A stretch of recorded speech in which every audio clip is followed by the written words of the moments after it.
Yo, RX, finally back with another breakdown of UFC 287 Piedra versus Adesanya 4.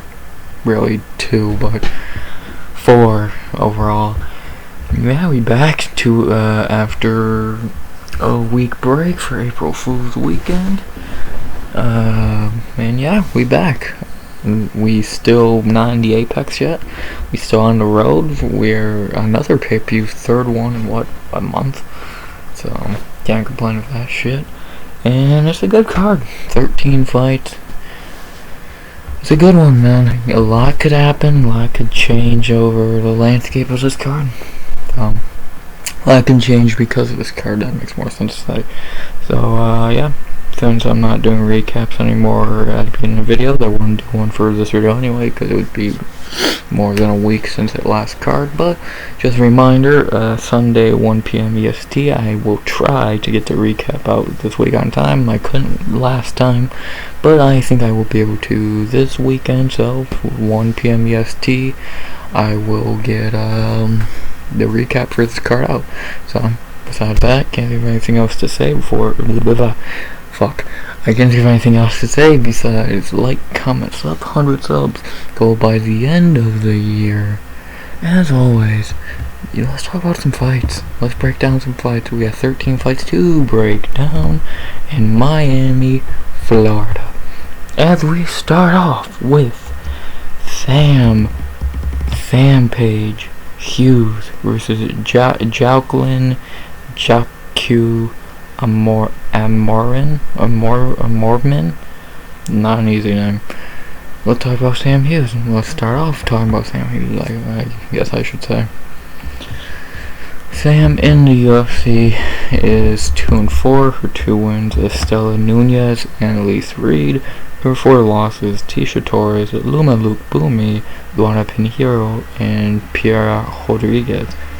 Her 2 wins are people you should be beating.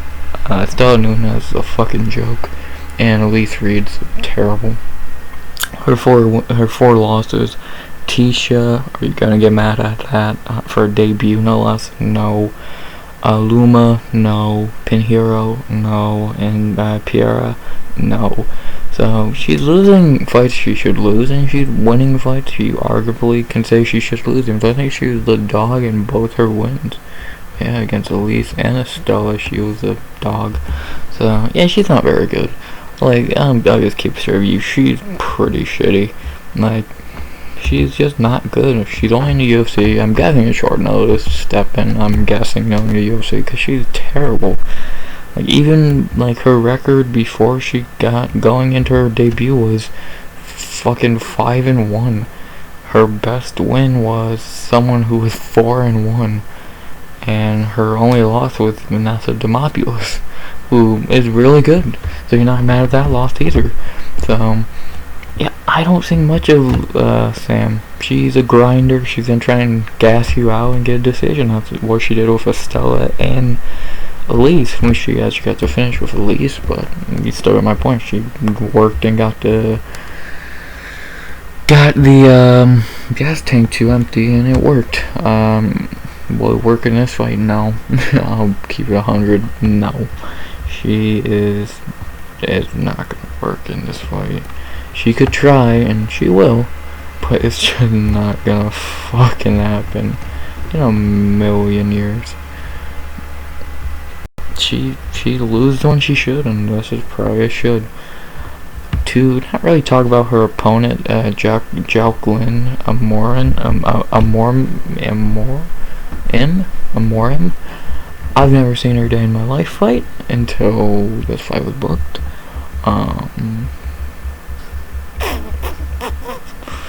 Yeah, she is 6-0.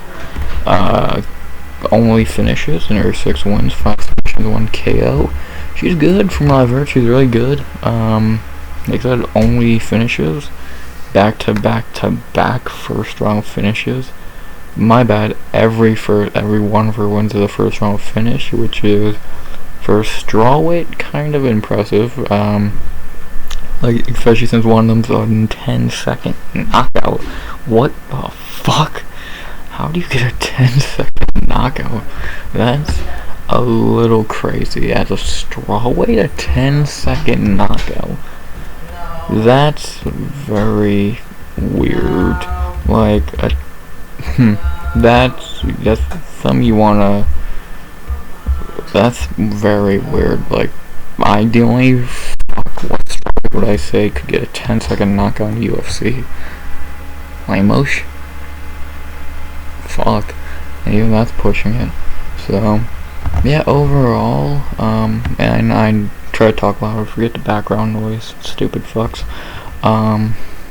Yeah, this could be a great new add to the strawweight division. Jaqueline Amorim.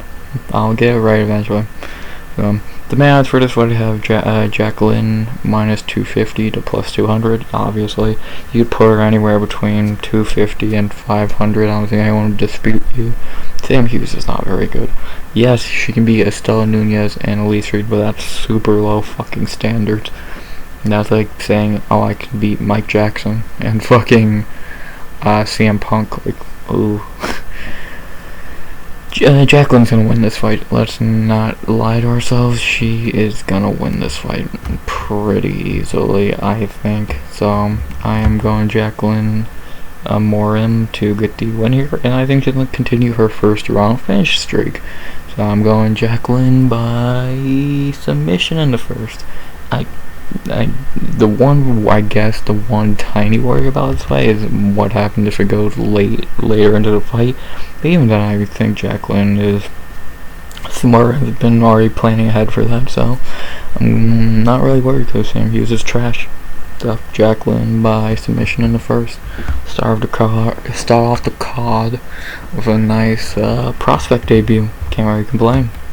So Jaqueline submission in the first. Not much more you can really say. You want me to talk more about Sam Hughes? No, you don't. After that, we have a very subpar featherweight bout, if I'm being honest. Steve Mean Machine Garcia versus Shayilan Wolverine Nuerdanbieke. Like I said, very subpar fucking featherweight bout. Let's talk about Steve Garcia. Steve has had a couple ups and downs in the UFC. He is 2-2. His 2 wins are Charlie Antiveros and Chase Hooper. His 2 losses are Luis Pena and Meerschaert. Yeah, his 2 wins are guys you should be beating. Charlie Antiveros is a joke, and as much as I love Chase, I'm a huge fan of Chase. He's fucking terrible. Like, if we're being honest, he's not very good. And his 2 losses, Luis Pena is actually pretty decent. Sad he threw his career away, and Meerschaert is very good also, kind of. Yeah, Garcia is pretty much just gonna try and walk you down, bring it into a brawl, and with a guy like Chase Hooper, it worked. But then you got, like I said, Meerschaert, who just backed up and clocked him in the jaw. So, pros and cons. Can his style work for this fight? We'll see. He can wrestle if he has to, but it's not really a strong suit of his. Yeah, it's not really his strongest suit. And something I completely forgot about the Charlie Ontiveros fight. He kind of looks bad in that fight, if I remember. Like, if I remember, Ontiveros didn't look half terrible. So, keep that in mind. So, yeah, Garcia, 2-2, ups and downs. Is this another down? We'll see. To talk about the opponent, Shayilan Nuerdanbieke, with one of the craziest records in the UFC, 39-10, and he's only had like 4 UFC fights.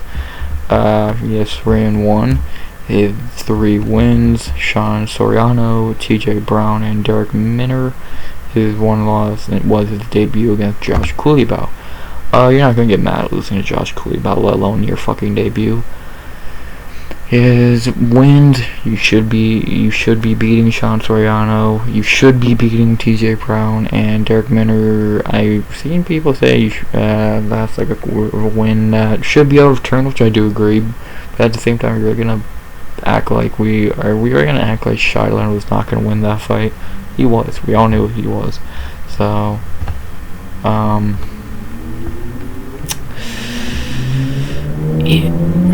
dickhead. Yeah, Shayilan's decent. His strike, he has like no power in his strikes, but his wrestling's really good. It's his strong suit. It's looked really good. He is getting better. He's only what, 29, I believe, 28.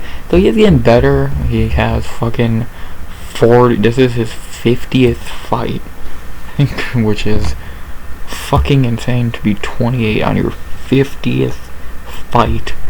So that's fucking insane. He's good. He's good. If he improves his striking, he could be a decent problem for 145. But until that happens, I think he's just gonna keep doing what he's doing now, winning these kind of beating these low-level guys. Cause let's be honest, Soriano, Brown, Minner, and Garcia are pretty bad fighters. The best one out of those four is TJ Brown. I should say a lot, because I think TJ Brown kind of sucks. And like I said, you lost to Josh Kulibau, but it was your debut. And remember that fight? That was a Shayilan who I feel like had the debut jitters and was not that great at anything. But he's gotten really good at his wrestling since, and his striking has gotten better, but still a very bad weak point of his game. So, yeah. The betting odds for this fight have Shayilan minus 225 to plus 180. Yeah, would I agree with him being over 200? Probably not. I'd probably say a 180, 190 would be more appropriate for Shayilan, but he still should win this fight. The only way he loses this fight is if Steve makes it the dog fight that Steve wants. Because if this is a technical, smart fight, Shayilan's winning. I think we're just going to see Shayilan do what he did against TJ and fucking Sean and just wear him down, get the decision. I don't really see him finishing Steve. He could, but I wouldn't count on it. And yeah, I don't see Steve landing the shots he needs to finish Shayilan like he did with Chase, or making Shayilan gas like he did with Ontiveros. So I think Shayilan should win this fight. I'm going Shayilan by decision. I really see very little to worry about for him in this one, outside of, like I said, getting into a dog fight, and I just don't think Steve will be able to do that in this one. So I'm going Shayilan by decision. After that, a fight that was booked not very long ago and only booked because of someone pulled out. We have Trey Samurai Ghost Ogden versus Ignacio La Jula Bahamondes. Both these guys have had shit happen over the last couple of about a month. Trey Ogden was meant to fight, I think, 2 weeks ago on the Cheeto card against Manuel Torres. I forget it was Cheeto. I'm pretty sure it was Cheeto, not Jan. But Manuel missed weight today. No, he had medical issues today. Haven't had them to get canceled, or weigh-in day, I mean. And for Ignacio, he was meant to fight Nicholas Mota, but Nicholas pulled out, and then Trey stepped in since it's a thing with like Nate Landwehr and Austin Lingo. Nate was already on this card, had someone he needed a fight because who he was meant to fight pulled out, and then they called a guy who just had a weigh-in and already had a fight booked not long ago and was ready to fight, etc., etc. So pretty much the exact same situation as Lingo and Landwehr. So with that out the way, let's talk about Trey Ogden again. Second time talking about Trey Ogden within 3 videos. I'm not a fan. I'm not going to tell you anything new here. He's 1-1 UFC in his first fight. He looked awful versus Jordan Levitt. His striking looked awful because he was so worried about the takedown, but even then you're still getting outstruck by Jordan Levitt. And in his last fight, he upset Daniel Zellhuber, mainly because Daniel Zellhuber was there just to fucking look at him, William Knight style. And I think Daniel Zellhuber's a fucking joke. So, I'm not impressed by anything Trey has done. And nothing more to say. I'm just not impressed with anything he's done. A guy I am very high on and very impressed with is Ignacio Bahamondes. And let's talk about him. If you want to see me talk about Trey more, go to my breakdown for Cheeto card and watch what I say about him with Manuel Torres. But to talk about Ignacio, he is 2-1 UFC, coming off Contender Series with a vicious front kick knockout.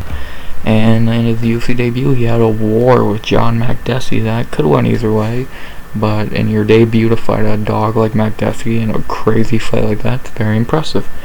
Then in his last 2 fights, he had one of the KOs of the year against Roosevelt Roberts. And then about over a year ago, he pretty much looked great against Zhu Rong. So yeah, the kid's very impressive. Only 25 years old, and it looks to only be getting better. Like, great kicks, decent striking. His grappling, wrestling is fine. If I remember, it's not very terrible, but striking is where it's at for him, and he's really fucking good. Like, I think he's only 25 years old. Don't be shocked within 5 years, 5 to 7, 8 years, we're talking about this guy as one of the best, I think, lightweights, if I'm correct, in the world. Like, this dude's really fucking good. Like, unless he just does not start improving, or maybe his skills won't transfer well over into fighting higher level guys. But as of right now, I think this Ignacio is a name a lot of people should learn and remember. If he can just fight more consistently, not take another year-long layoff after this, he should be a really interesting case at 155. Yeah, the one bad thing for him, like I said, 155. But we've seen a lengthy dude like him succeed, Jalen Turner. Ignacio is a very lengthy dude for 55. He's 6'3" with a 75-inch reach. So it could work, man. We've seen it working, and he's a fucking striker. Jalen can strike, but he also mainly wants to wrestle. Ignacio can strike his fucking ass off. So I'm very high on Ignacio, if you couldn't tell. I think he's a very interesting name to watch over the next 10 years, we'll say. So, yeah. The betting odds for this fight have Ignacio Bahamondes minus 290 to plus 145. I would agree. He should win this fight. Trey's making his second weight cut. I know it's a catch weight to 160, but it's probably still cutting 10-15 pounds. And this is probably a harder fight for him than Manuel Torres. And Manuel Torres is a dog, and this is probably a harder fight for him than Torres. I already know what Ogden's key to winning here is. Get him on the ground and hope you can win. I don't think that's gonna work. I think Ignacio's gonna come back fucking fired up. First fight in front of a crowd ever in the UFC. And I think we're gonna see his best work yet. So I'm going Ignacio Bahamondes to get the win here. I'm going by knockout in the first. I think the kid shows up ready to do his thing, and I think he's going to. So Ignacio Bahamondes by knockout in the first. I'm excited. I'm happy to have him back. And now for the featured prelim. It was not meant to be the featured early prelim, my bad. It's not meant to be the featured early prelim, but with us losing Chiesa and Leach, and them not finding Chiesa a replacement, aka he ducked everyone, this is our featured early prelim. We have Cynthia Calvillo versus Lupita Godinez. Jesus. Yeah, this is not gonna be a good night for someone in this fight. I think I know who. Let's talk about Cynthia Calvillo. Cynthia in the UFC is 6-5-1. Her fucking wins are really not that impressive. Like, JoJo Wood's good, and that's about it. Jessica I. But her losses, fucking Carla, Caitlin Chukagian, Jessica Andrade, Andrea Lee, and Nina Nunez. You're not very mad at any of those losses, I don't think.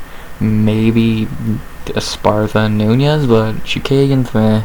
Andrade and Lee, I think, are both very good fighters. You're not losing to all the competition, but you're definitely starting to fall in your level of competition of who you're losing to.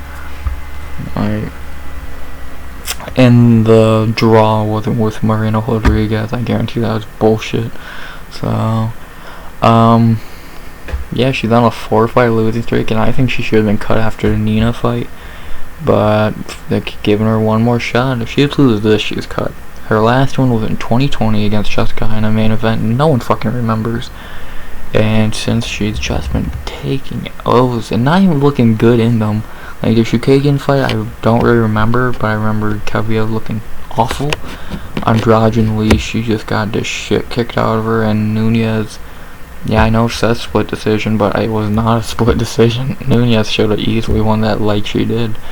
So, I've never seen anything that great from Calvillo. I've never understood how she's a high-ranked fighter, and she's just not good.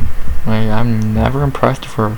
Her best one's JoJo Wood, who, again, no disrespect to JoJo Wood, but come on, man. Besides that, you're beating fucking Amanda Cooper, Pro Gonzalez, Poliana Botelho, Courtney Casey, and Jessica I. Come on, man. I don't get it. And she's 35, gonna be 36 within a couple months. This is her last chance, man. She has to win. And spoiler, she ain't. To talk about her opponent, Lupita Godinez, who is 3-3 in the UFC, I think 4-2. Her wins, Sylvia Gomez Suarez, Luma Luke Bumi, and Ariane Carnalosi. Her losses, Jessica Panay in a robbery. She won that fight. Luana Carolina, and actually, my bad, I think she's fucking 5-1. I think she won that Carolina fight also. And Angela Hill, which I'll talk about that in a second. Yeah, Lupita, I think, is 5-1. She, obviously, the 3 wins she got, but she got robbed against Panay. Anyone who disagrees did not watch the fight.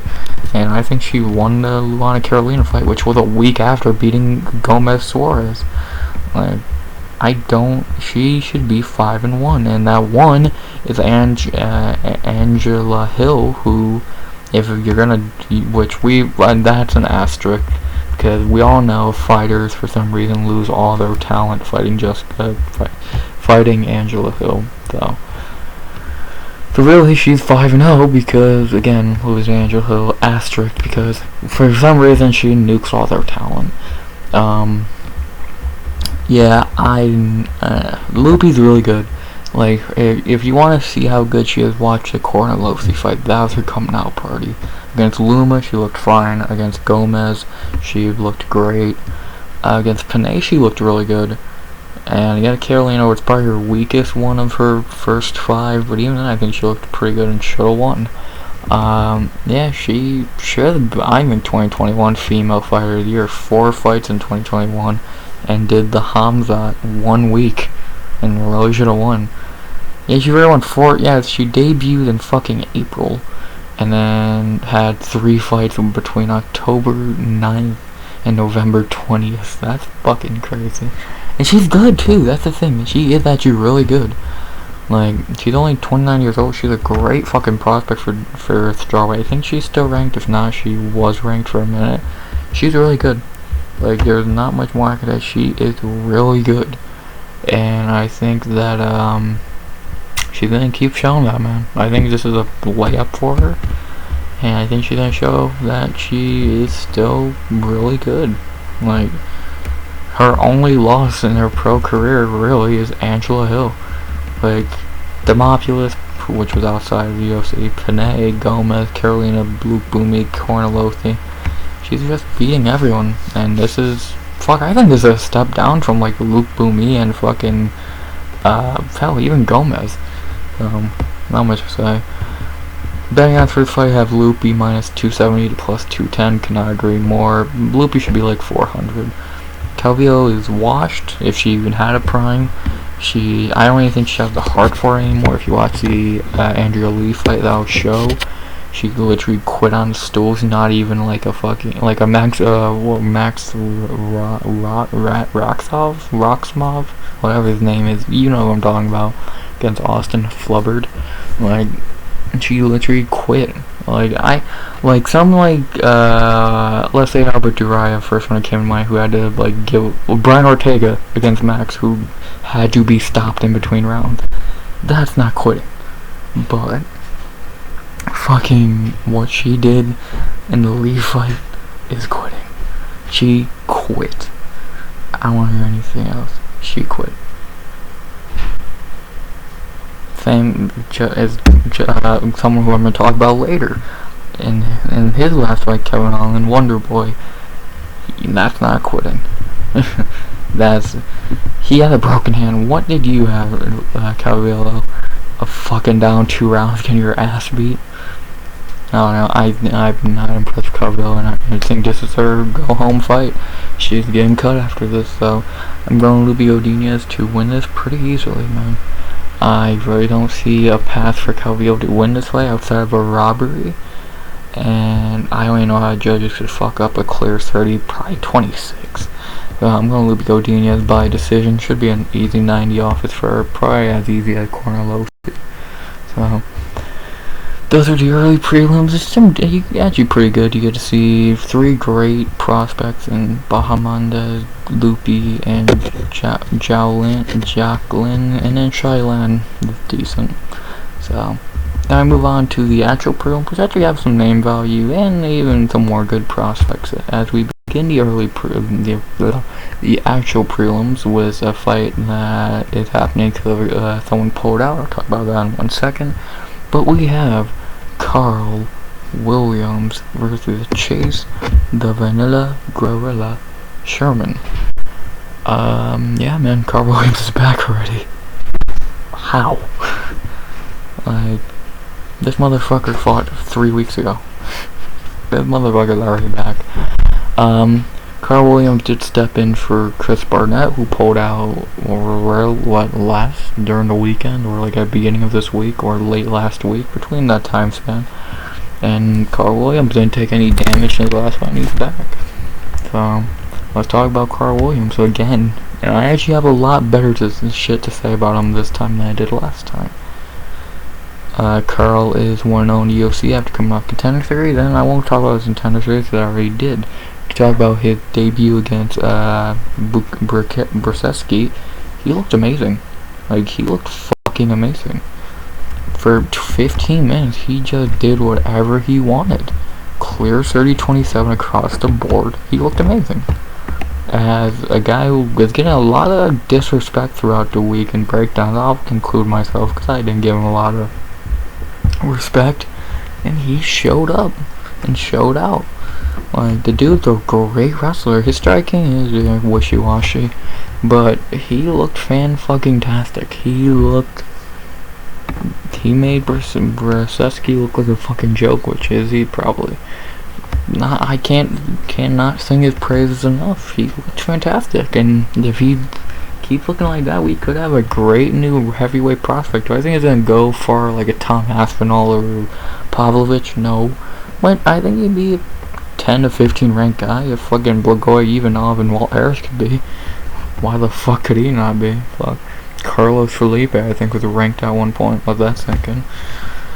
So yeah, not enough I could say about Karl Williams.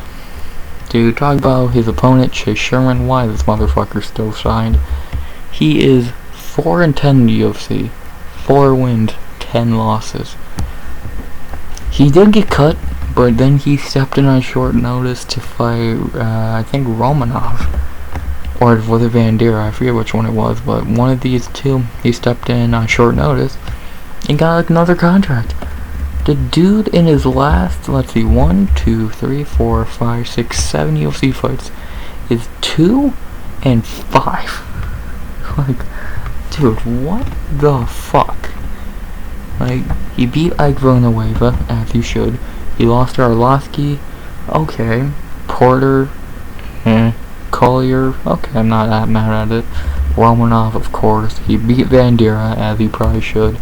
And he survived against Waldo Cortez Acosta, who, honestly, I don't think Waldo's that good. I think Waldo's severely overrated. I think he kind of sucks.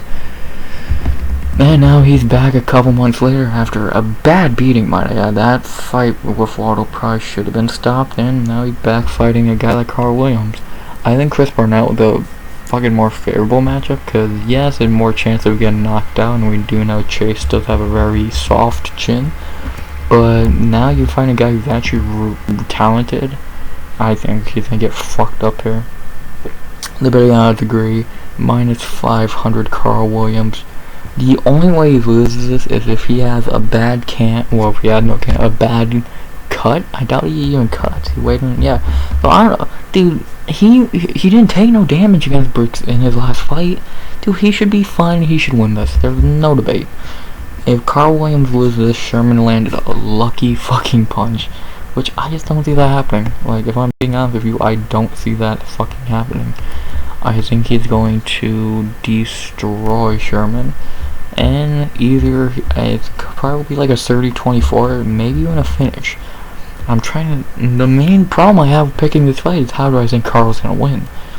He's not really a finisher, but I could see him getting the finish because Chase is gonna gas, because Chase is dog shit, and I could see him getting the finish.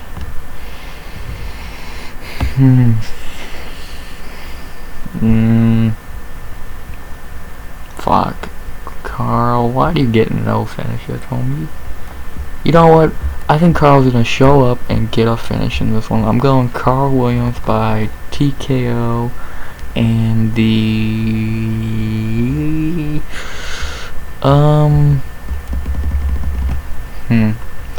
I don't think the first. I think he's gonna have to gas Chase first. Gas Chase first. Fuck. I'm saying in the second. Yeah, I'm going Karl Williams by TKO in a second. I think he's going to gas Sherman and ground and pound finish. So, Karl Williams by TKO in a second. Easy fucking pick. Speaking of an easy pick, I think you got another one in this fight. We have GM3 Gerald Meerschaert versus Joe Bodybags Pyfer. Be like Joe Pyfer. Let's talk about GM3. God, how is this motherfucker not cut yet? He's not good. Dude, GM3 is not fucking good. I'm not gonna go down his whole UFC career because the dude is fucking 10-7 and no one actually gives a fuck. I'll talk about his last 5. Well, I'll talk about since the Hamzat fight, which the only fight anyone knows him for. He got his ass handed to him by Hamzat, then did go on a 3-fight winning streak against Fabrinsky. Yeah, I don't know either. Mahmoud Muradov, who's kind of a failed prospect, and Stotzfus, who's dog shit. In a fight, GM3 was losing. Then he gets dominated by Jotko, who's trash himself, and then beats Bruno Silva as a giant dog, which I will throw that up to. I've seen your question asked a couple times: was that a good performance by GM3 or a bad one from Bruno? Bad one from Bruno. GM3 sucks. He's not good. He's 35 years old, and his best one in the UFC is fucking Bruno Silva and Mahmoud Muradov. Dude lost to Sam Alvey in 2014. Dude's not good. I've never seen anything interesting with GM3. His striking is bleh. His wrestling is fine, grappling, all that. You don't want to grapple with him, but like when he actually had to fight some legit fighter, he lost. And if you actually look at all his UFC losses, some of them are not even to the greatest talent. Yes, he's lost to Thiago, Jack, Holland, Hamzat, but then he loses to guys like Anders, Heinisch, and Jotko. It's like, dude, how are you losing to Ian Heinisch and Christoph Jotko? You're trash, dog. Like, those are embarrassing losses. Ian Heinisch getting finished, no less, by Ian Heinisch, and Jotko looking phenomenal against you? You're trash, dog. You're fucking trash. You talk about his opponent, be like Joe Pyfer. Pyfer's good, man. He is 1-0 in the UFC, coming off the Contender Series where that fucking saying started. Yeah, in his first fight in the UFC, he had a layup against Alan Amardaski. Like, not much more to say. If you're not beating Alan Armadowski, you are trash. But he did beat Alan Armadowski, and he passed the test. Yeah, it wasn't his greatest performance ever, but he still passed the test like he should have. Overall, I think he's a very good middleweight prospect. I don't see him going far at middleweight, even with middleweight being shitty like it always has been. I don't see him, like, I think his ceiling is like fucking a low. Could I even see him ranked? Not really. But he should win a fight like this. I'm not gonna fucking lie to you. He should win a fight like this. If you lose, this is his test. Like, just like fucking Bruno and Murdoch, this is a test for him. Even though for those two it shouldn't have been a test, and just like Joe, this should not be a test. But for some reason, these guys just lose their talent fighting GM3. It makes no sense when GM3 sucks. So, yeah, I'm going Joe Pyfer, of course. He is the minus 180 favorite to plus 155, I agree. He should win. If he loses this, I don't understand MMA. MMA is fucking stupid. And yeah. I'm going Joe Pyfer to finish him in the first. GM3's chin has always been sus. Ian Heinisch finished him in the first round. Might I add. He's just not good. GM3 sucks.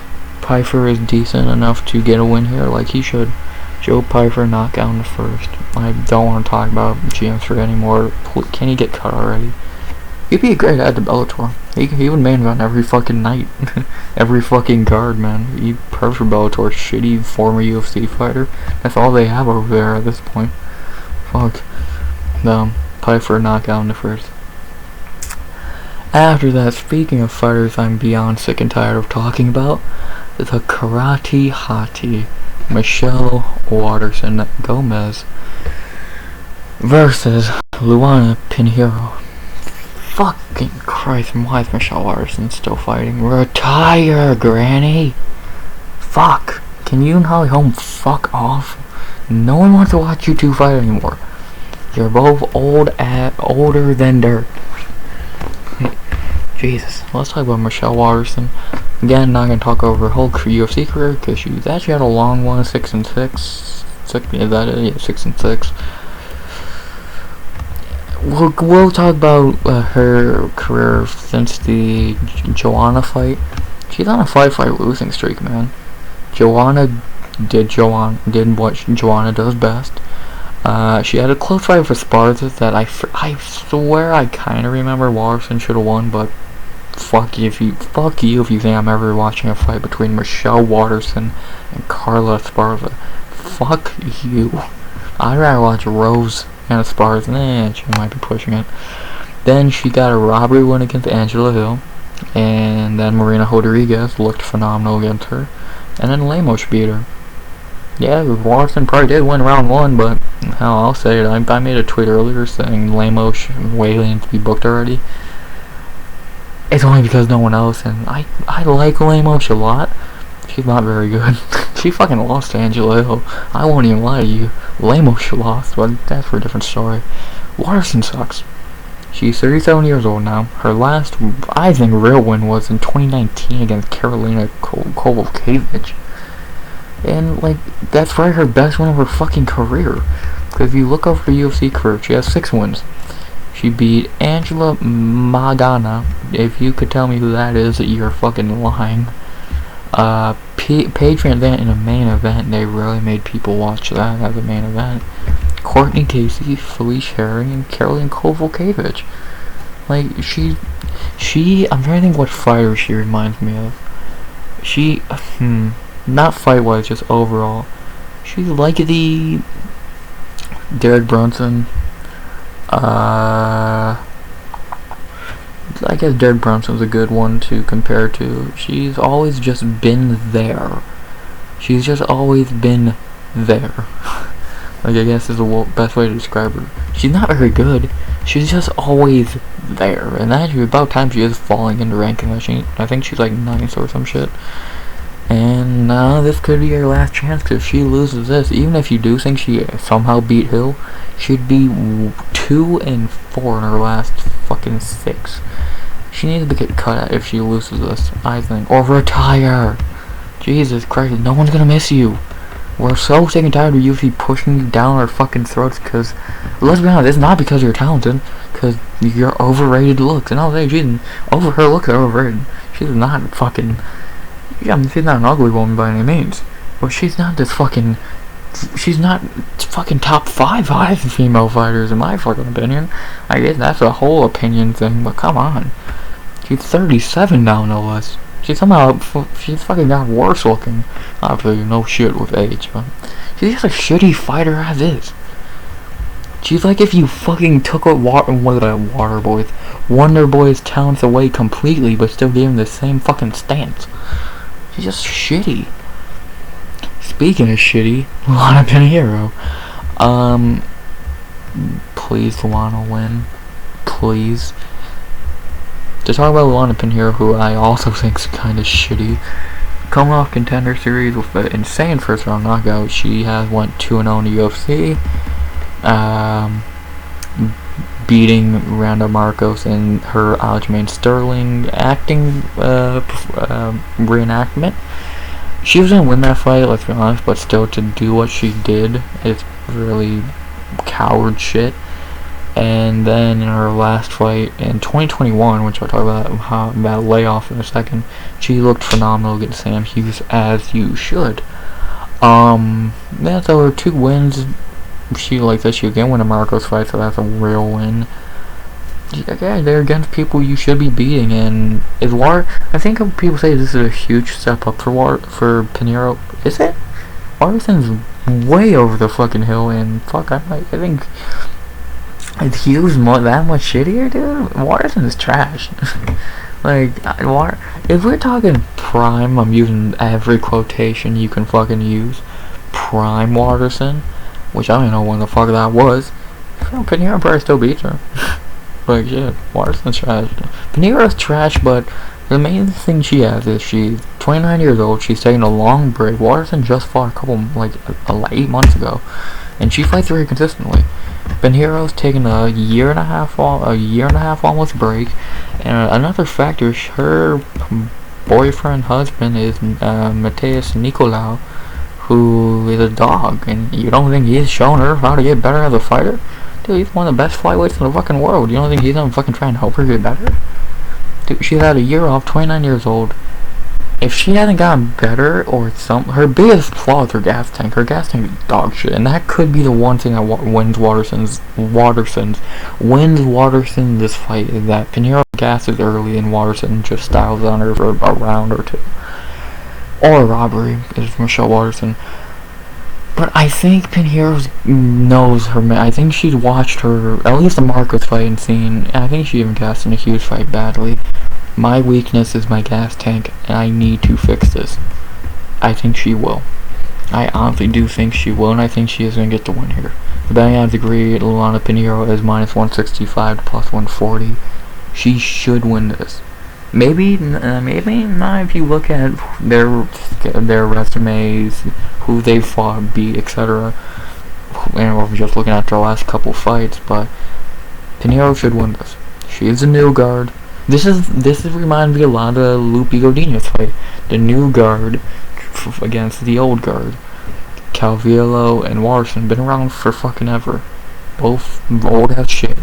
Fighting the new guard, Lupi and Pinheiro, who are hungrier, are fucking better, taking 10 times less damage, and are just better fighters, because the newer fighters will always hopefully be better than the older fighters, and I think Lupi and Pinheiro are better than Waterson and Calvillo, so I am going Luana Pinheiro to get a decision here. Am I worried about a robbery? Yes. Am I worried about her gas tank? Yes. But I believe that Pinheiro can get the win here, and I think we're done with Waterson after this, which thank God. So, Luana Pinheiro by decision. After that, the featured prelim, a interesting middleweight bout between KG, Kelvin, Gastelum, and Chris the Action Man Curtis. Let's talk about KG. Kelvin, what the fuck happened to you, man? Kelvin is 11-8 in the UFC. We'll talk about him since the Izzy fight. Since the Izzy fight, he's won 1 fight, and he's lost 5. He's won 1-4 since the Izzy fight. He lost to Till, which, that's aged bad. Lost to Hermanson, embarrassingly lost to Hermanson. Beat Ian Heinisch, but who couldn't?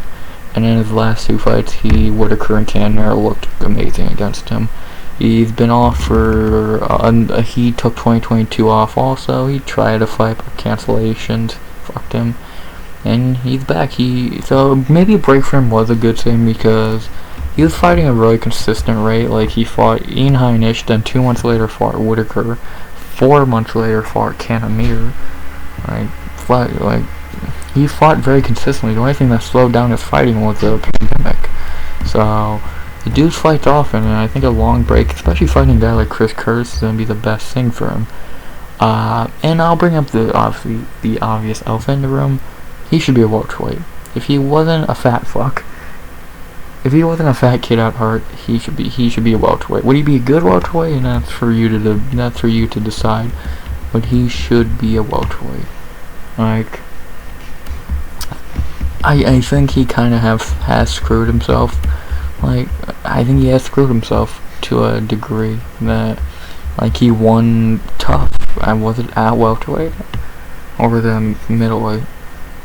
At middleweight, so he actually decided to go down to welterweight for a while. Interesting. I think this is KG's kind of last chance to a point. If he loses this, he could either be taken out to rankings or even cut. Because, dude, your last one would be 2 years ago against Ian Shitnish. And this is a huge step down competition. His last 4 losses, well, we'll go last 2. Robert and Jared. Now if you lose to Curtis, I think Curtis is good, but man, that's a step down. To talk about Curtis, I want to start off by saying if you watched my last breakdown of the Curtis fight, yeah, I was wrong on many things. The person, I should say, and I would like to apologize. But to now talk about Chris Curtis. In the UFC, he is 4-1. His 4 wins: Phil Hawes, Brennan Allen, Rodolfo Vieira, and Joe Quinn Buckley. His 1 loss, Jack Hermanson. I'll talk about that in a moment. His 4 wins are actually not bad. Phil Hawes and Buckley, you should be winning those fights. Rodolfo Vieira, I don't think he's that good. The one that sticks out, especially lately, Brendan Allen. That has aged really well, and it's only been, it's not even been 2 years since then.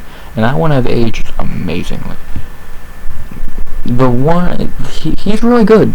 Chris Curtis is actually really good. He's very powerful. The bad thing, he is kind of a, you can see a very Sean Strickland-like approach. He actually does fight at times, but he still does kind of a very passive fighter like Strickland. Not as passive as Strickland, thank God, but he actually is very passive. He actually has power, unlike Strickland. He really relies on hitting you and knocking you out. He's not trying to get a decision, and he's not going to be throwing flurries to get that knockout. Keep that in mind. The one fight that is really weird on his record in the UFC is Hermanson. That fight was weird all around. He looked awful, and indicate and the fighter and the person, because if you remember the end of that fight, he was bitching, flipping Jack off, crying, all this shit. It's like, dude, what the fuck is wrong with you? Like, you just got your ass beat. Striking, my dad. You just lost a striking match to Jack Hermanson, and you're mad at him? Dude, you'd be pissed at yourself. If you're losing to Jack Hermanson in a striking match, you're trash. But then he did bounce back against Buckley, but how good is Buckley? Curtis is weird. He's a weird one. He shows talent, but there's bad things about him. Like I said, he is a very relaxed fighter. He is 35 years old. This is his 40th MMA fight. He's been through the ringer, man, and he's only been fighting outside of Vieira. He's been fighting very tough guys his whole UFC career in fucking 6 fights. So, it's gonna be an interesting one. It's gonna be a weird one. The big odds have Kelvin a slight favorite, with Curtis being plus 105 to minus 125. I get why people have Kelvin as a favorite, but I think it should be a pick'em. One guy, they're both very untrustworthy fighters. Kelvin has not been trustworthy since before Izzy, and even then, and Curtis this is his second big step up in competition, and the last time he had a step up in competition, he looked terrible. So I don't know.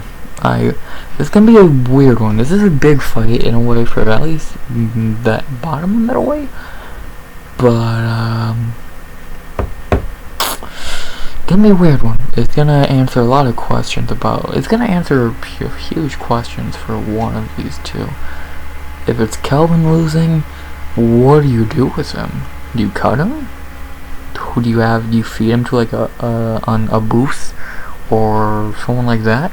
And if it's Curtis losing, then what? Do you just have him become like a Gregory Rodriguez, or you just put him in fun fights, Abdul Razak Al Hassan like, I'm confused on what you do with the loser of this fight. I think the loser of this fight really takes a hit, and I think the winner kind of takes it too, because they're gonna have to fight someone like, off the top of my head, maybe Muniz, Imavov, someone unranked. So kind of the winner of this does get the better end of the stick, but to what extent? So there's a weird one. Who am I going with in this fight? I'm leading Curtis. I'm leaning Curtis. He should win this fight.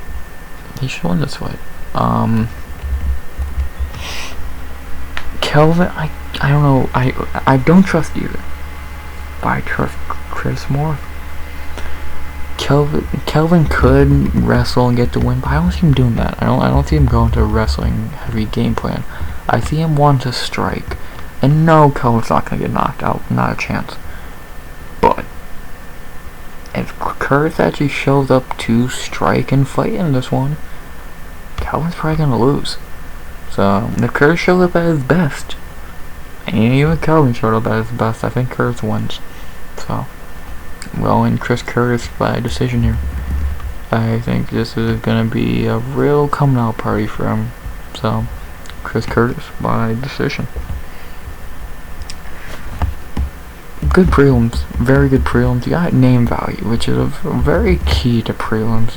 You got all veterans and shit like that alone. You got Calvillo, GM3, Waterson, Gastelum, Curtis. But then you got your prospects: Pinheiro, Pyfer, Godinez, Bahamondes. So it's a perfect prelims if you think about it. Yeah, it would have been nice if we still had Leach and Chiesa, but what can you do? Your beggars are not choosers, and we still had a good fucking 8-fight prelims. And now we move on to a stacked main card that has prospects, veterans, everything we need mixed into one 5-fight main card for a low price of about 4 kidneys at your house, and like maybe $80, $90. Let's begin this main card, which begins with a fight that should not be on the main card if we're being honest with ourselves. El Nino Problema, Raul Rosas Jr. versus Christian C-Rod Rodriguez. Yeah, I think you know why this is on the main card. Same reason as the Bo Nickel. They want to push someone, and that name would be Raul Rosas. Raul. The dude's 18. What the fuck? Let's talk about Raul. Hey, the kid. He's an interesting case, man.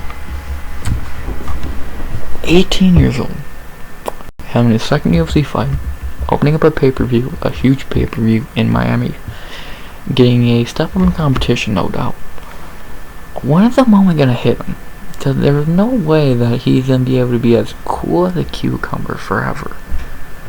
He was cool as ice against Jay Perrin, but I think that was mainly because Jay Perrin pissed him off. And now he's fighting C-Rod, who's being very calm also.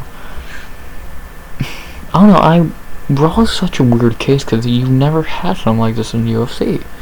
18 years old, and is not kind of just hype. He actually is really good. We need to see his striking. His main strong, which is the main question I have with him. So we've seen 2 fights of him now. On Contender Series, it was just wrestling. Against Jay Perrin, it was 95% wrestling. The little striking we did see, he didn't look great. I don't think we're going to see striking in this fight either. But in a way, it would be better if we did.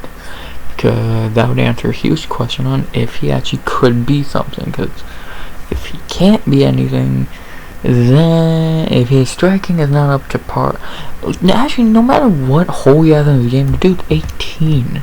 So no matter what, he could fix the fucking hole in his game if he actually tried hard enough. His grappling looks amazing. It's his striking.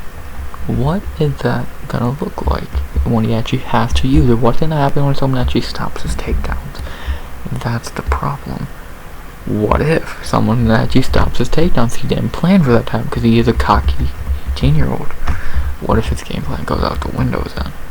I think there's a lot of factors. You gotta break down Raul Rosas a lot differently than you break down anyone else. 18 years old. He's got his contract at 17. 17. What the fuck? I'm very intrigued to see this kid. I think this can be one of the most interesting UFC careers ever by the time he quits. By the time he retires, because this is gonna be weird to watch for a long time. Like, by the time he's 21, we probably have seen him fight like fucking 5, 6, 7, 8 times. And that's a lot. That's fucking early to say. And by fucking, it's weird. It's really weird breaking down Raul Rosas. Really weird. To talk about his opponent, C-Rod. Yeah, he's here to be cannon fodder, but can the cannon fodder win? He is 1-1 in UFC.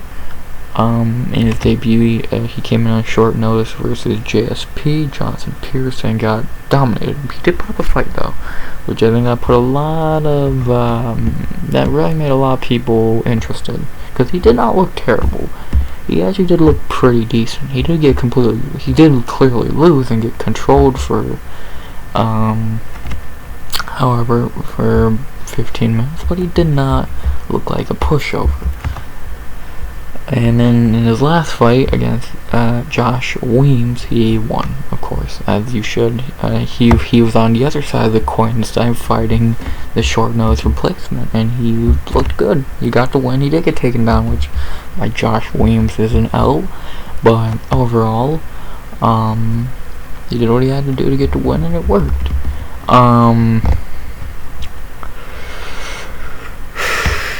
He's cannon fodder though. Could he win this fight? Yeah. Is he gonna win this fight? No. I don't see it. If he can keep it on the feet and show he is a better striker for 15 minutes, yeah, he won. But do I see that ever happening? No. No. My honest answer, no. I think Raul should win this fight. It's so weird breaking down this fight. It's not like Bo Nickel and Jamie Pickett. That was one-sided, no doubt. This is one-sided too, but I think there should be a little bit of doubt, because again, 18 years old opened up a huge pay-per-view. Huh. Interesting. Very, very interesting. I'm excited though. This is Raul's put up or shut up fight. We all know he's been talking shit.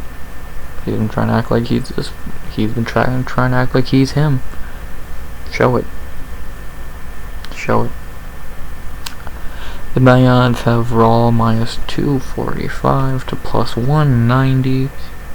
Yeah, I guess. I'd probably have a minus 190 to 195, even to like plus 170. Again, He should be the favorite, but I think 200 still put against Perrin. Yeah, he should be that big. Jay Perrin's trash.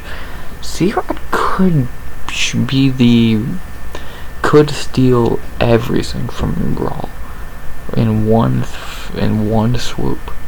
And if that happened, I would be shocked to a point, but I wouldn't be that shocked. Because there's no way Raul's gonna be able to keep this up forever. Eventually, I want to see when he fights a veteran, like Davy Grant or someone like that, a very wise veteran. That's what I want to see. I think when that happens, it's gonna be interesting. He's fighting these young guys like himself, not Adrian as him, of course, but these young guys. What's gonna happen when he fights a smart veteran? That's what I want to see. But until that happens, I'm going Rosas to get the win here. And how do I have him getting the win? Probably decision. I don't really see him finishing C-Rod. He could lock in a quick guillotine, or RNC like he did against Jay, but I don't see it happening. I think he's going to I think it's gonna look a lot like his Contender Series fight. So I'm going Raul by clear decision. So should be an interesting one. Shouldn't say a lot about Raul, but I still think I don't think we'll have all the questions answered for Raul for a while. I think it'll take a lot of years till we have every question answered we have for Raul.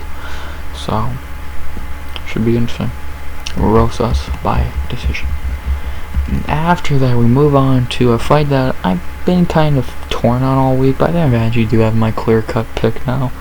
We have the real-life superhero, Kelvin, the Trailblazer, Holland, versus Santiago, Argentinian Dagger, Ponzinibbio.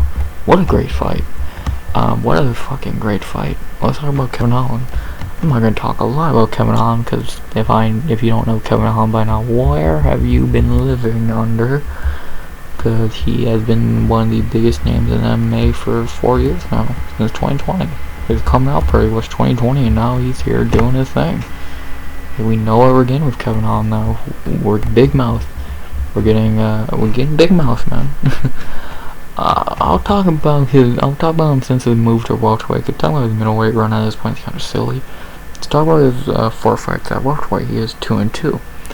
His first 2 fights were pretty much hand-picked fights. Alex Oliveira and Tim Means. We all knew he was gonna win those. There was very fights you were not really worried about him losing, because he's just way better than those guys. The old veterans who have a name but should lose. Everything went downhill after the Hamza fight, which was not even meant to happen. He was meant to fight D-Rod, but then the Hamza fight, where he literally got made to look like a bitch. Did Hamza do a bitch move and shoot on him in the glove touch? Yes. But still, he got fucking pushed over. Dude, he got pushed aside like a bitch.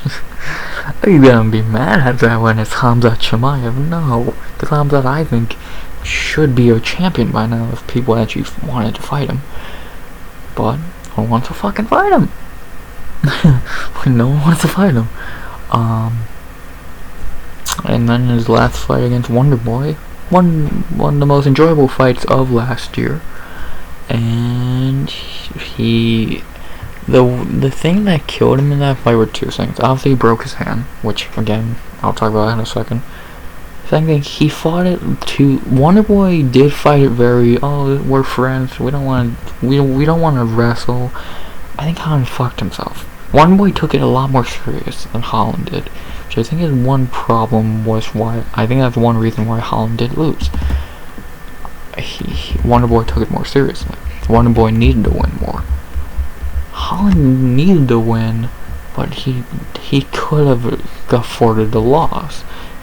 And, well, he did take the loss in a fight that kind of showed good and bad things about him. He's very tough.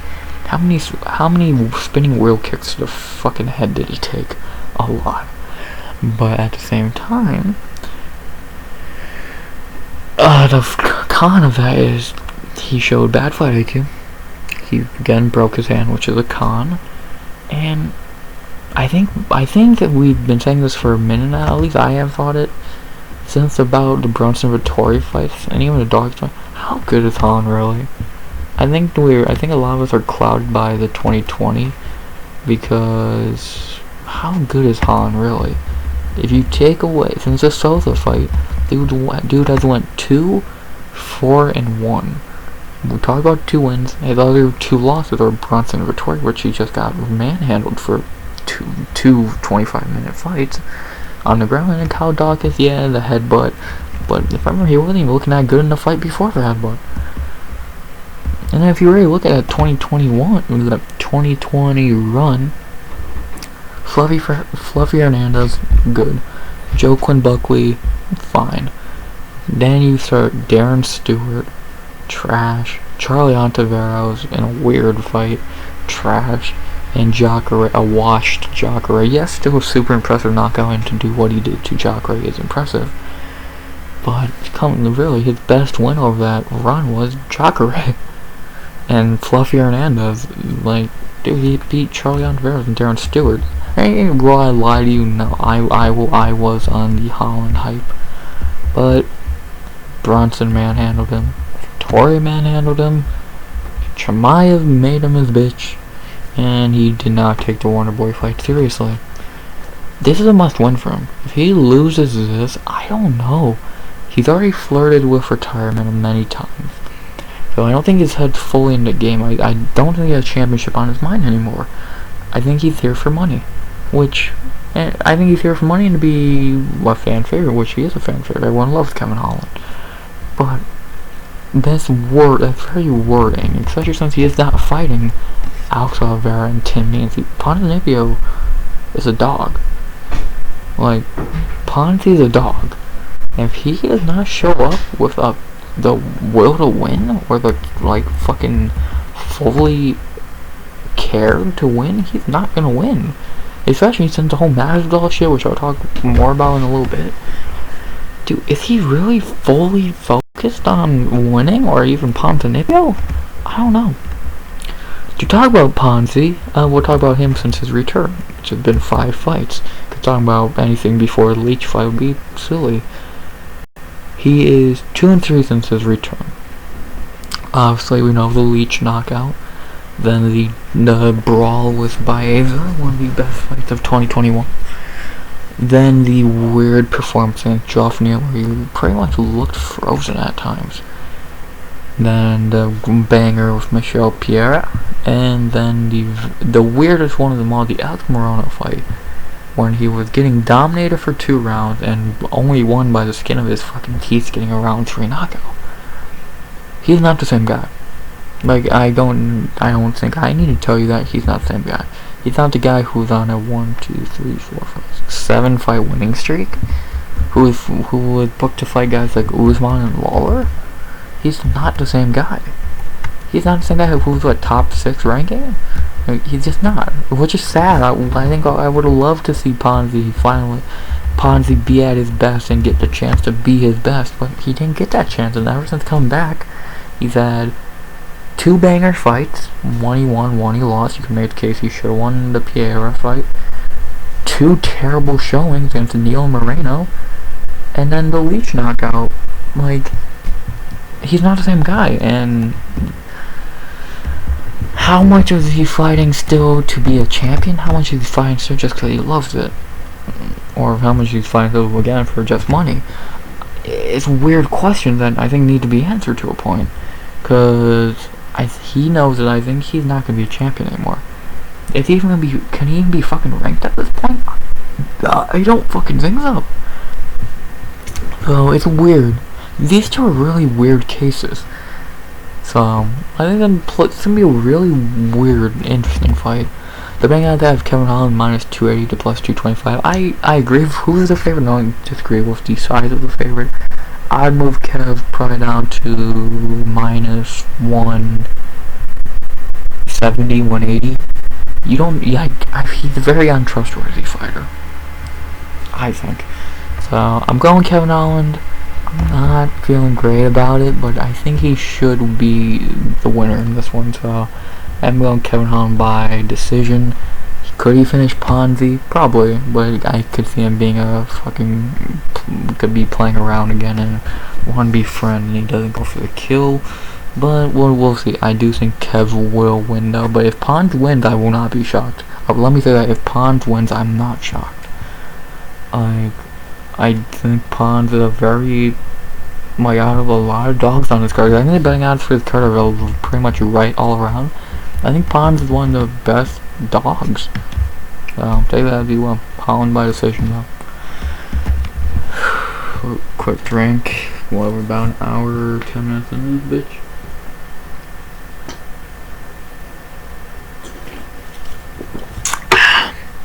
Let's talk about 3 more fights as we head into the featured bout between, at bantamweight, Rob Font versus Adrian. Adrian Yanez. Let's talk about Font Rob. I've never understood the Rob Font hype, man. I never have. When all that shit started was the Moraes fight. When he was on that, we'll go from that 4-fight winning streak. Sergio Pettis, that one has aged great, but his win was in 2018. Ricky Simone, another really good win, but it has aged well. I think Simone beats him in a rematch. I think Pettis destroys him in a rematch. He knocked out Martin Moraes. I think I did too. He could not finish Cody Garbrandt over 25 minutes in an underwhelming performance. And in his last 2 fights, he was a favorite against Aldo and Cheeto in main events that I predicted him losing because I just never understood the hype in him. And what happened? Aldo takes him to school and Cheeto fucking beats the piss out of him. I never really got behind the fucking Rob Font hype, or he's a top bantamweight. Dude, I think he's the worst fighter in the top 10 by a fucking land mile. Look over the bantamweight top 10. You tell me he beats anyone? Yeah, I'll look over the bantamweight fucking top 10, or Tapology is a little different, but just name a couple guys. Let's see. Sterling, Marab, O'Malley, Corey, Piotr, I won't name Cheeto, Song, Umar, Cruz, Saeed, Gutierrez, fucking Martinez. Does he beat any of those guys? I don't think so. I think he loses to he might beat Dominic Cruz. He might beat fucking, that's about it. Dude, let's be honest, he's ranked number 6. Fuck. 6, 7. You tell me he's a better fighter than Umar or Song Yadong, you're a fucking liar. Yeah, he has a good jab, he's a good boxer, but that's it. He can't fucking wrestle. If he fights Umar will rape him. Jesus, man. To talk about Adrian Yanez. Yanez is a great prospect. Yeah, his wins really don't show that. He is fighting on the UFC. His wins, Victor Rodriguez, Gustavo Lopez, who just won LFA belt. Randy Costa is trash. Davey Grant, which is his best one by a mile, and he did not lose that fight. And Tony Kelly, yeah. So he's already had one good win being Davey Grant, and his other 4, Kelly and Costa, are very underwhelming fighters. Lopez and Rodriguez suck. But he's looked, in his 4 knockout wins, he's looked pretty, outside the Costa first round, Kelly, Lopez, and Rodriguez, he looked flawless pretty much. He just looked really good. He's only 29 years old, he's taken a year off? He's been off for a good fucking while.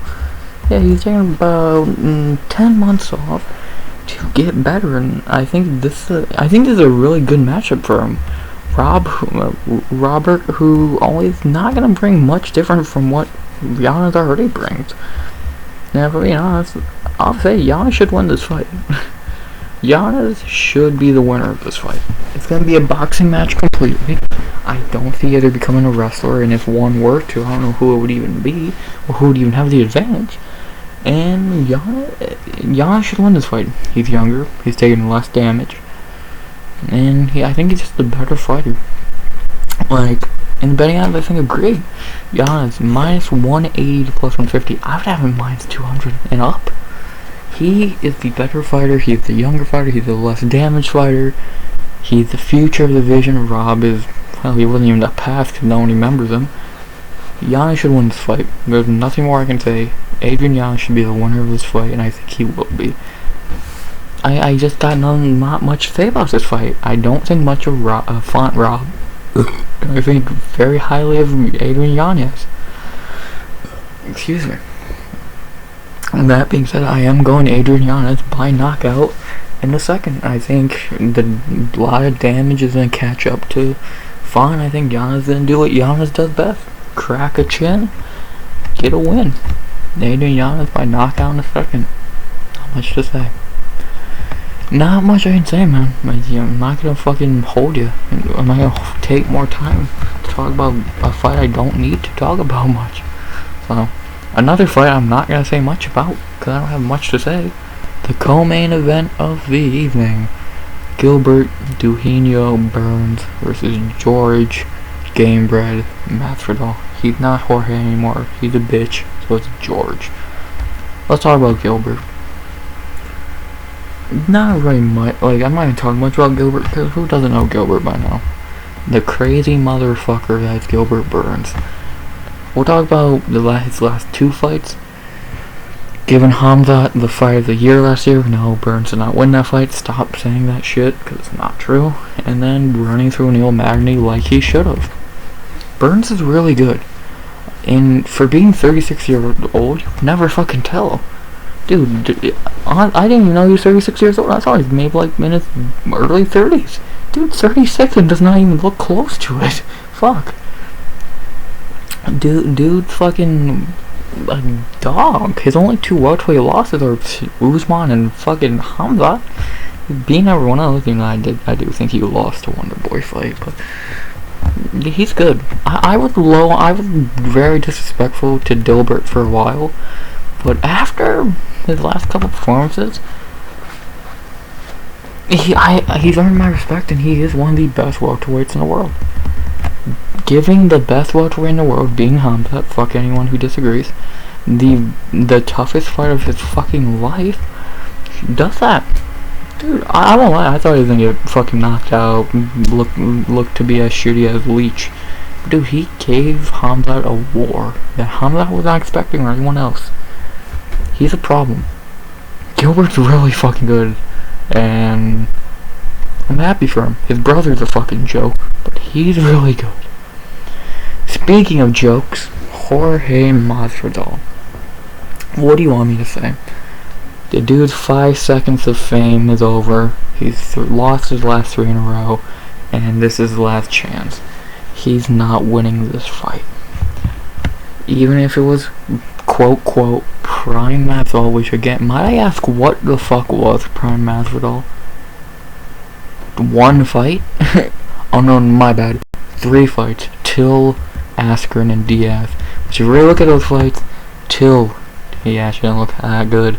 Ben Askren's not good. And Nate, the fight didn't even get, you fought 3 rounds against Nate Diaz. You know Nate Diaz is fucking gets better later in the fight. And he won by Dr. Stoppage like a bitch. This dude fucking sucks. And I will fucking throw myself on the sword here. I hate that I was a fan of this guy. He sucks ass. He's a fake gangster bitch who jumped Kobe for no fucking reason, and he's a terrible fucking fighter. I hope he really does retire after losing this fight, because it'd be better to fucking not have to hear from him ever again. Yes, you have the greatest knockout ever. I won't deny you that. Your Ben Askren knockout will go down as the greatest ever. I think, and you don't know how you disagree. But besides that, you carry around a toy belt, you got knocked out by fucking Usman, and you fucking attacked a dude for beating you fair and square. But you talked about his family. Who gives a fuck? You two hated each other already. If that put you over the fucking edge, dude, come on. Jorge's a bitch who sucks ass, and without that one lucky knockout would have probably been cut by now because he's a fucking garbage fighter. Gilbert's gonna win this fight. He's my lock of the night, and I think he's gonna embarrass fat Jorge. Because yeah, Jorge's fat, might I add. He came in here fucking... No, I'll be shocked if he missed welterweight weight. I wouldn't be shocked. He's gonna make weight, but I wouldn't be shocked if he missed. But I think Gilbert's gonna embarrass him. I'm on Gilbert Burns, lock of the night, submission in the first. He's gonna take him down any way he wants and do whatever the fuck he wants to him. Gilbert, submission in the first. Lock of the night, not worth talking about anymore. Jorge's a bitch. And now the main event of the evening, a fight I'm not gonna lie to you, I don't want to see for the fourth time, and God don't do it for the fifth time. The champ, Alex Poatan Piera versus Israel, the last style bender Adesanya. Can these guys fight someone else already? Can Alex fight Robert? Can Izzy fuck off?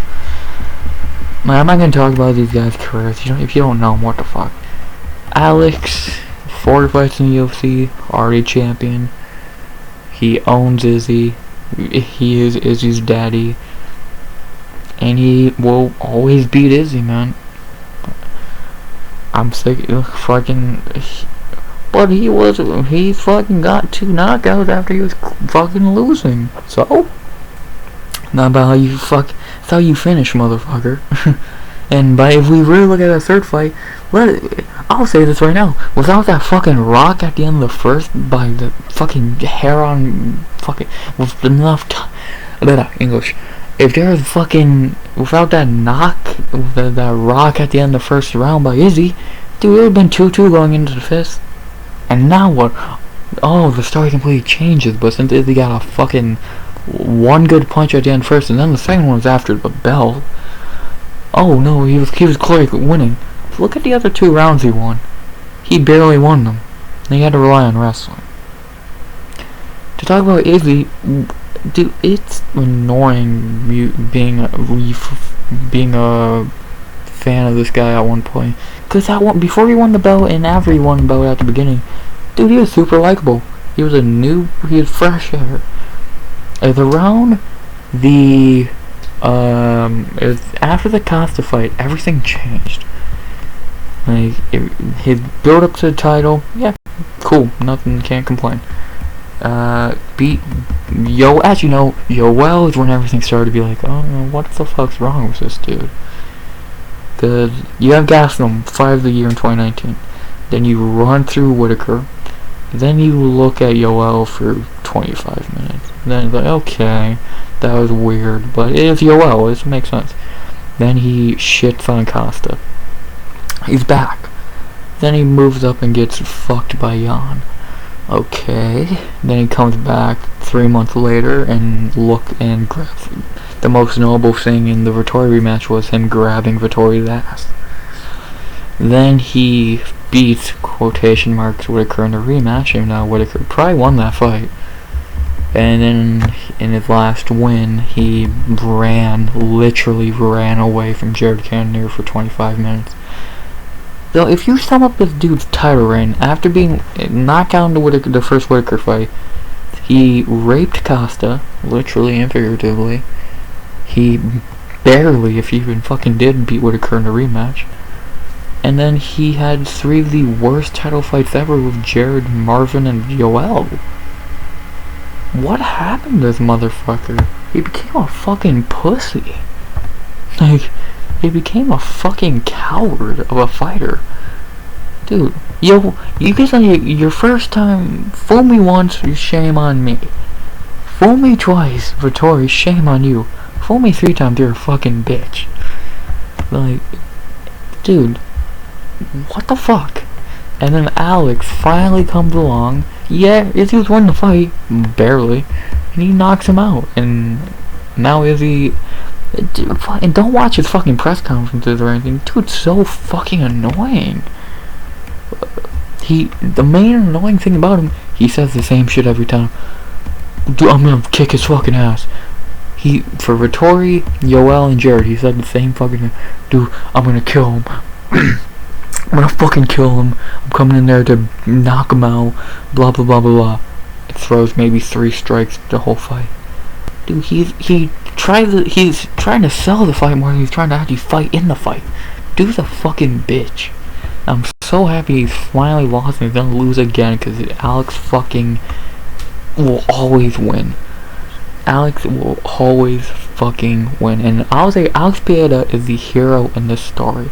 He beat the boring champion who was never gonna get beat by anyone in his fucking division because everyone fucking sucks outside of Whitaker. And now Alex has one more time, has to save 185, and he's gonna. Alex Pieda is gonna retain the belt and knock Izzy out again.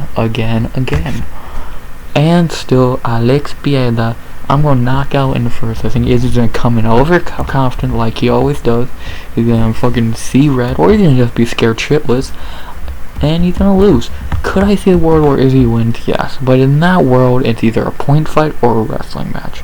And for our sake, my God, please, Alex win. No one wants to see this motherfucker hold gold again. This needs to be the end of Israel Adesanya unless he actually shows up to fucking fight for once. Because if he fucking wins the belt again and goes back to the boring bitch point fighter, kill middleweight. Let Alex move up to 205. Izzy can't fight anywhere else. Whitaker can go 205. And who else is actually talented in that division? Hamza can go back down to 70. There. Fuck everyone else.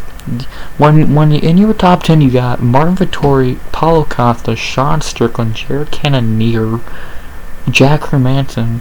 You're a dead fucking weight class, and Alex is here to save it. Alex knockout in the first. Went on some long rants at the end, didn't I? To go over my picks one last time. Jaqueline Amorim by submission in the first. Shayilan Nuerdanbieke by decision. Ignacio Bahamondes by knockout in the first. Lupita Godinez by decision. Karl Williams by TKO in the second. Joe Pyfer by knockout in the first. Luana Pinheiro by decision. Chris Curtis by decision. Raul Rosas Jr. by decision. Kevin Holland by decision. Adrian Yanez by knockout in the second. Gilbert Burns lock of the night by submission in the first. And Alex Pieda and still saved middleweight knockout in the first. Well, there you go, my picks. Will they age well? They never do. But I'll fucking pray. Please Alex win. Please Gilbert win. And those two fucking clowns. And let's have a better UFC. Yeah. We are back for a good, I think we got another long streak of cards. I think it's like 6, 7, 8, whatever. And yeah, next week we got Max and Arnold Allen in Kansas City. Should be a good one. And funny, I'll actually be filming that the night of my birthday. April 13th, which is Thursday next week when I do film these, will be my birthday. So that'll be a fun recording. And that's a really good card. I am actually really excited for that card. So yeah. Nothing more I'm going to say. Besides, I hope you enjoyed the video. Tell me your picks down below. Like, comment, sub. 100 subs go by the end of the year. And unless I'm forgetting something, which I don't think I am, all I can say now is, as always, RX.